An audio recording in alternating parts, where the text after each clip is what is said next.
Continuamos en la UNED y estamos en el grado de Historia Contemporánea de España, 1802-1923. Y vamos a hablar del reinado de José I. El reinado de José Bonaparte en España representa una experiencia política, social y jurídica peculiar y, para decir la verdad, poco trabajada. A pesar de haber durado 6 años desde la designación imperial de José como rey de las Españas y de las Indias en junio de 1808, hasta la retirada precipitada que siguió a la derrota de Vitoria en junio de 1813, su importancia ha sido minimizada. La falta de autonomía del régimen frente a Napoleón y sobre todo a sus generales y mariscales, en un contexto de rechazo general del rey, intruso, por parte del bando que se atribuyó el papel de defensor de la verdadera causa política, hicieron considerar esta realidad histórica como una mera anécdota. Dentro de la abundante bibliografía sobre el arranque de la crisis de la monarquía católica durante los años 1808 al 14, conflictivos no solo en el ámbito militar, el régimen josefino, sus colaboradores, sus actividades, parecen servir exclusivamente como un hecho circunstancial, valedor del movimiento, que llevó a la proclamación de la primera Constitución de la nación española por las Cortes de Cádiz, el 19 de marzo de 1812. Sin embargo, para quien se interesa por los acontecimientos en clave de crisis de la monarquía, es obvio que durante el periodo, el reinado de José Bonaparte representó una respuesta a los problemas del Estado. El régimen josefino consiguió convencer a una parte importante de la población, si no numéricamente, por lo menos cualitativamente, la élite administrativa y los altos funcionarios y servidores de la monarquía. Como lo apuntó Juan Francisco Fuentes, fue una monarquía de los intelectuales. Además, la existencia de una alternativa josefina ocupó un lugar nada desdeñable en los debates del bando opuesto. Servía a los conservadores para asemejar los reformadores y liberales patriotas con los afrancesados, produciendo una ambigüedad en el vocabulario que se han convertido en un problema metodológico de la historiografía actual. También representaba un argumento para promover en el bando patriótico unas reformas políticas e institucionales.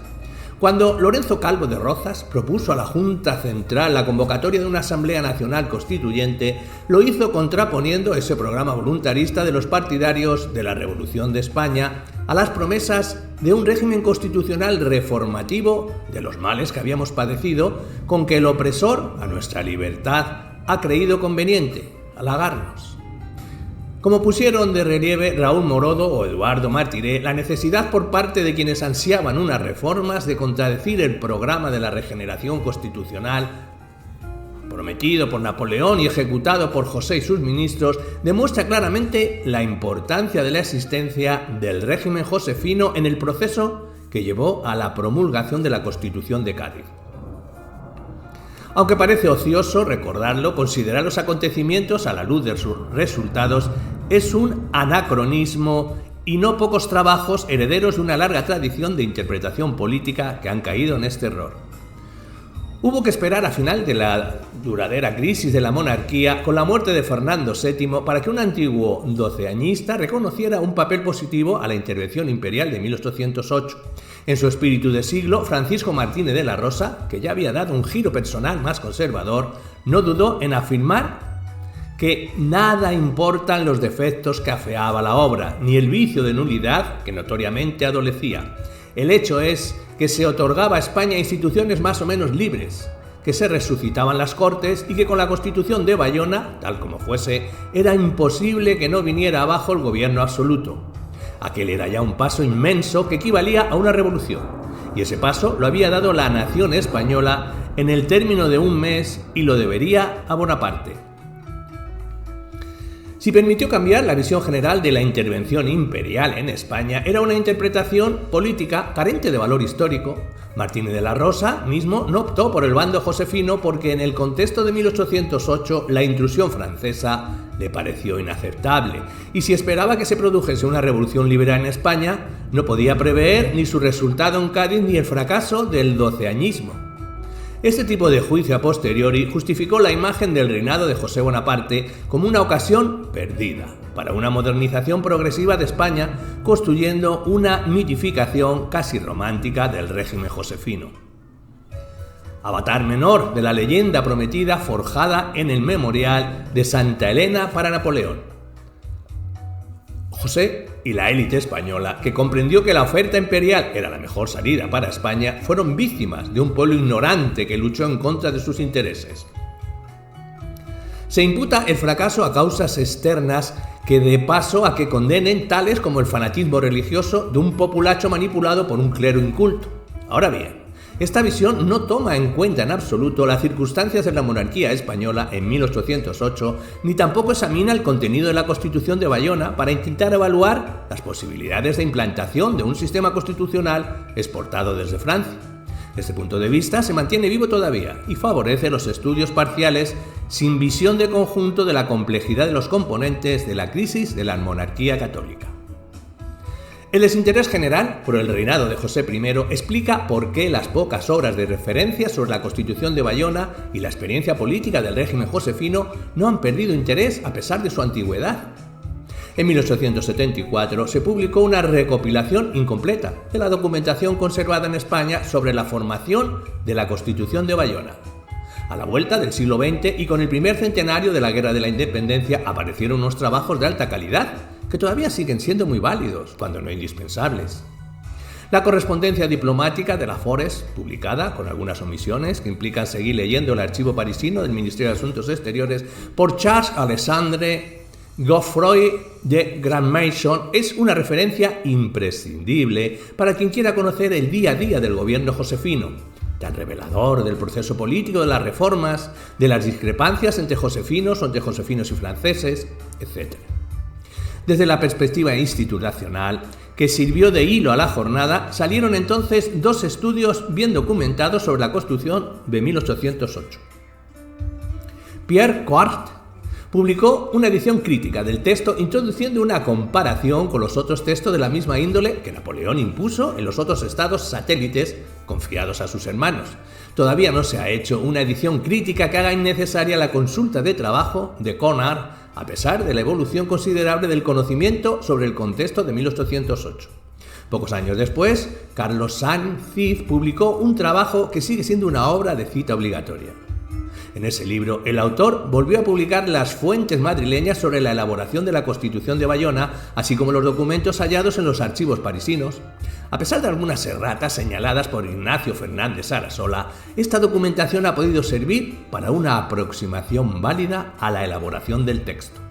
Sin embargo, la obra adolece de una voluntad de demostrar el carácter ilegítimo de la Constitución fundada sobre un discurso de regeneración engañoso del emperador. Para su demostración, Sanz Cid utilizó unas categorías propias del liberalismo, incurriendo en anacronismos. Si no cabe duda hoy de que este tipo de consideraciones sobre un hecho histórico no tiene sentido científico, el peculiar plan del libro ha marcado la historiografía posterior que solo podía apoyarse sobre él. En 1953, Miguel Artola publicaba una parte de su tesis, defendida en la Universidad Complutense en 1948. Historia política de los afrancesados. Por una parte, estudia el fenómeno del afrancesamiento como colaboración con el régimen de José, y por otra, dibuja una periodificación del reinado. Estableció la distinción, ahora clásica, entre afrancesados políticos que defendieron la forma monárquica del Estado sin vincularla a una dinastía, rechazaron la revolución e intentaron reformas cuyo contenido había sido esbozado durante el reinado de Carlos III, y los juramentos que sirvieron al régimen por motivos no ideológicos. Los libros de don Luis Barbastro Gil y sobre todo de Juan López Tabar vinieron a matizar y afinar el conocimiento de los josefinos. Las desilusiones que jalonaron el reinado dejaron claro que la implantación de una monarquía bonapartista en España se enfrentó no solo a la sublevación, sino también a la independencia de los generales franceses en la península, a la política imperial decidida sin concertación entre Napoleón y José, y por fin a las contradicciones ideológicas y personales entre los magistrados españoles que formaron la cúpula del Estado. Si el libro del historiador alemán Hans Huschkerk se sitúa dentro de la línea historiográfica tradicional española en cuanto que se considera que el afrancesamiento era consecuencia de la influencia francesa anterior y por consiguiente de un afrancesamiento de las mentalidades desde la Ilustración, introdujo en su estudio una dinámica de la formación del grupo de los afrancesados. Planteó también la cuestión de la influencia del régimen josefino en la evolución política de la monarquía española a pesar de su fracaso institucional. Las dos obras de Juan Mercader Riba sobre la historia externa del reinado y las estructuras del Estado bonapartista en España marcaron un nuevo estado en la cuestión.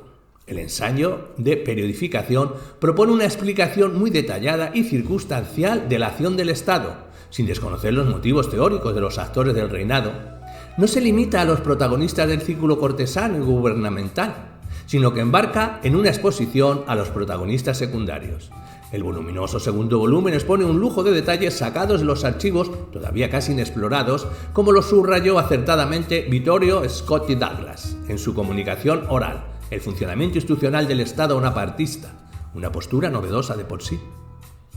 En el periodo post-franquista, cuando los estudiosos del derecho constitucional enfocaron su interés en la recuperación de un pacto constitucional, la Constitución de Bayona fue completamente olvidada, excepto por Bartolomé Clavero, que la incluyó dentro de la historia constitucional de España como una primera experiencia constitucional, incompleta, que permitió la introducción limitada de algunos preceptos del constitucionalismo. Tomás y Valiente, que descartó su estudio en su Manual de Historia del Derecho Español, recordó luego que en 1808 había sido una opción posible y así considerada entonces para la reforma del Estado, aunque parecen resueltas las dudas sobre la pertinencia de incluir el texto de Bayona en la historia constitucional de España, queda todavía un residuo del debate con la cuestión del nombre correcto del texto: ¿una constitución o un estatuto constitucional? Desde el punto de vista histórico, no cabe duda para quienes han consultado la documentación de la época de que los contemporáneos designaron el texto como Constitución. Los notables españoles que fueron a Bayona rechazaron expresamente la denominación de Estatuto Constitucional, pero el término es polisémico y las utilizaciones fueron fluctuantes.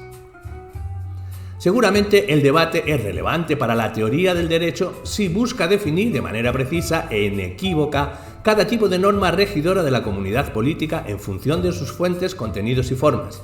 Pero la utilización actual de la expresión Estatuto de Bayona parece más bien una herencia del menosprecio de la historiografía tradicional hacia el texto. Si felizmente no hubo que esperar al bicentenario para ver algunos trabajos esenciales por las instituciones del reinado de José Bonaparte, queda todavía bastante campo libre para quien se quiera asomar a interrogar los archivos. Napoleón quiso integrar la monarquía española en su sistema europeo por varios motivos, y siguiendo un plan que por preconcebido que hubiera sido, no pudo sino adaptarse a circunstancias imprevisibles. El bloqueo continental y la alianza portuguesa con Inglaterra dieron el motivo para hacer entrar masivamente tropas imperiales sobre el territorio leal aliado español. La sociedad del reinado de Carlos IV estaba erosionada por conflictos internos graves. Las tensiones políticas habían llegado a la cumbre del Estado oponiendo el principio de Asturias, oponiéndolo al rey que gobernaba a través de Godoy. Los acontecimientos que llevaron a las abdicaciones de Bayona son ya harto conocidas y no hace falta debatir más sobre las precauciones tomadas por Napoleón. Él mismo reconoció que se había tratado de un golpe de Estado. Tampoco hay que volver sobre la sinceridad de sus generosos planes para España. Si sabemos cuál era su proyecto general, no se debe confundir con la manera con la cual intentó conseguir una sustitución dinástica pacífica. Como lo había hecho con otros países, Napoleón actuó de mediador en la introducción de una constitución. Pero si no pretendía con ella abandonar el control de la península, no significa que no hubiera meditado su contenido. El proceso de elaboración de la Constitución de 1808 también es conocido gracias a Conard y Sanchez, pero hace falta revisar su interpretación. Conard concluyó que la Constitución estaba por debajo del nivel de penetración de las luces en España, lo que corresponde a un estado caduco del conocimiento sobre la Ilustración. En cuanto a Sanchez, cayó en no pocas contradicciones con su afán de demostrar la ilegitimidad de la Constitución de la Asamblea de Bayona, del procedimiento imperial. Ya sabemos lo que no fue, se trata de saber lo que fue. Se conocen las dificultades del régimen, los impedimentos que se opusieron a la aplicación de la Constitución de 1808, que representaba su base legitimadora, la falta de independencia del rey frente a su hermano el emperador, la autonomía de los militares franceses que obligaron a los josefinos a defender la autoridad maltratada del rey. Las dificultades financieras del Estado y económicas del país también se han demostrado. Conocer los motivos por los cuales el régimen no pudo implantarse más eficazmente no es conocer el funcionamiento efectivo de las instituciones que existieron, sea conforme a la Constitución de Bayona, sea de manera extraordinaria. En nuestro estudio hemos cuestionado la efectividad de la transferencia de un modelo constitucional francés a España, tomando como eje de reflexión las consecuencias de la participación de los españoles en el establecimiento del régimen. Si la Constitución introducía unos cambios radicales en la sociedad, fueron limitados por el interés del rey y se caracterizaron por ser consecuencias derivadas y no directas de la aplicación de la Constitución, que fue más un instrumento político que un fundamento jurídico. La comunicación oral de Xavier Aberbarri versó sobre la personalidad reformista de José Bonaparte, rey de Nápoles y luego de España. Instaló muy tempranamente el Consejo de Estado, designando esencialmente españoles para ocupar los cargos. Quiso utilizar esta institución directamente importada del constitucionalismo imperial para gobernar y legislar. Pero las resistencias a la imposición de una institución foránea y los enfrentamientos entre ministros y consejeros forzaron al rey a renunciar a su funcionamiento. A nivel local, los estudios que han tocado el periodo afrancesado de tal ciudad o tal región escasamente han pasado de la cuestión de la resistencia a colaboración con el ocupante. Sin embargo, interesa conocer la recepción de la nueva legitimidad, sea dinástica, sea constitucional, así como la actuación de la población y, en particular, de la élite frente al cambio. En su artículo, l'Artaud de Guibert Urrutia expone la continuidad y la ruptura de la administración y del gobierno en los territorios forales, siguiendo las tres etapas vividas durante el periodo del reinado. Es muy llamativo apuntar que aunque la Constitución de Bayona establecía una monarquía, el gobierno consintió la reunión de las asambleas adicionales de los territorios forales para que reconociesen la Constitución y el rey.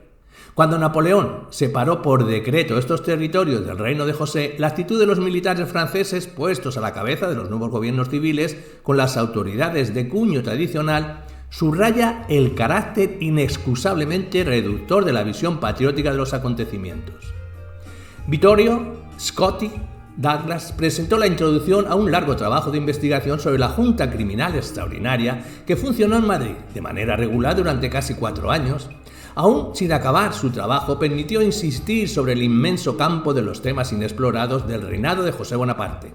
Pensar que una institución no constitucional, funcionando en la capital, que fue el territorio mejor controlado por el rey, estaba todavía sin estudiar, justifica investigar los fondos de archivos poco aprovechados.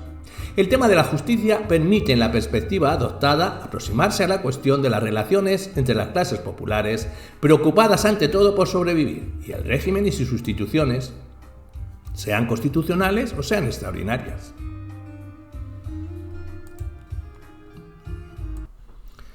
Biografía de José Bonaparte, 1808-1813.